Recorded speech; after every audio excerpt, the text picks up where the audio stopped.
I have a lot of fond memories from when I was a kid of jumping into the Republic fighter tank in the original Star Wars Battlefront 2 on my PS2, and when I saw the 2017 version of the LEGO Republic fighter tank listed for a good price online a few months ago, I simply couldn't resist picking it up.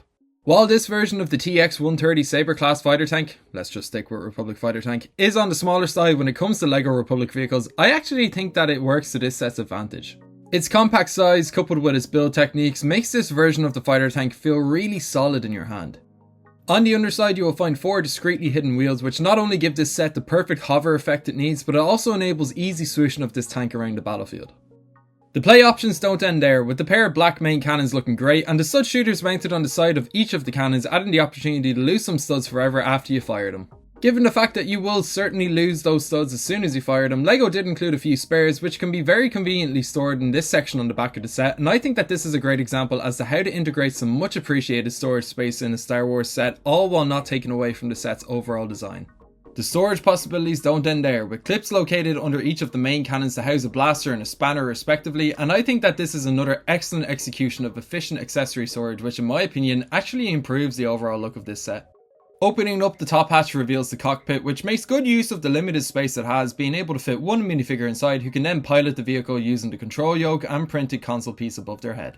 Beside the cockpit you will find 2 sword pieces which are used in this set to represent the communication and telemetry antennae found on the in-universe vehicle.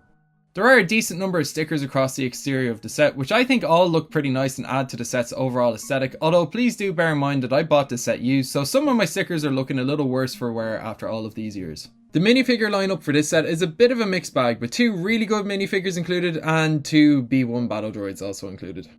There's nothing much to say about the battle droids, they're just standard LEGO battle droids, although I guess it's nice that we got at least 2 of them instead of 1. The Clone Trooper Gunner on the other hand is far from standard, being exclusive to this set, and I have to say that I think it's a pretty good minifigure. Underneath his nicely printed helmet is the angry clone head that was used across so many Star Wars Trooper variants for years before eventually being phased out by LEGO. The print detailing for the legs is just okay, but I really like what we see on the torso, with the printed straps running around to the back perhaps being the highlight for me. As I mentioned earlier, there's some really nice printing to be seen on the helmet, with some black striping and gold detailing that combine to make this design look really great. I do also like the newer current design LEGO has for Clone Troopers, but I'd love to know if you think the older design for the Phase 2 Clone Trooper is the better design in the comments section below. Moving on to my favourite minifigure out of this set, we have Aayla Secura. This version of her is likewise exclusive to this set, and I think she's a great representation of the character in LEGO form. The printing is pretty great in general here, with some nice detailing featured across both the leg and torso pieces. She does come with a double-sided face, with one side showing the more calm, collected demeanour that we've come to expect from the Jedi, whilst the other represents the pure rage and hunger gotten from slicing Clankers to pieces. The highlight for me out of the whole minifigure is undoubtedly the printed headgear and Leku piece, which I think looks absolutely perfect. Overall, I think that the minifigure lineup is good, but not great, with the battle droids being a bit of a disappointing inclusion to me.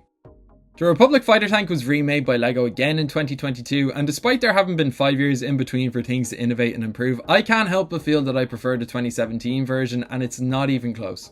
The cannons on the newer 2022 version simply refuse to sit in place, while the 2017 set has no such issue, offering perfect posability for display and play.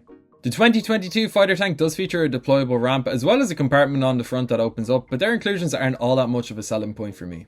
The ramp itself is okay, but the section in the front doesn't add much to the fighter tank for me personally, with the space for the minifigure inside lacking any sort of detailing, not to mention that its design creates a bit of an unsightly gap. A clear gap in quality between these two sets is the cockpit area, with the newer version unable to close up at all with a minifigure inside, and there's also next to no details to be seen either. The more compact build of the 2017 version also just feels a lot more true to the in-universe design for me, with the 2022 set failing to capture the more squished down aesthetic that is so important to the fighter tank's aesthetic. In summary, I like this set. Is it perfect? No, far from it. But for me, it just has a certain charm to it that makes me really like it. I do think that if I had the choice between owning this version of the Republic fighter tank or the original 2008 Clone Wars set, I would more than likely pick the original over this version. Despite that, I'm still more than happy to add this set to my collection, and unless LEGO releases a better version of the Republic fighter tank in the years to come, I don't see myself parting with this set anytime soon. So that's it for my thoughts on the 2017 LEGO Republic fighter tank. If you have managed to make it to this point of the video, I'd like to thank you very much for watching, and if you enjoyed, perhaps you could like this video and subscribe to my channel if you haven't already for more retro LEGO Star Wars reviews just like this one. With all of that being said, I've been Dave, and I hope that you have a great day.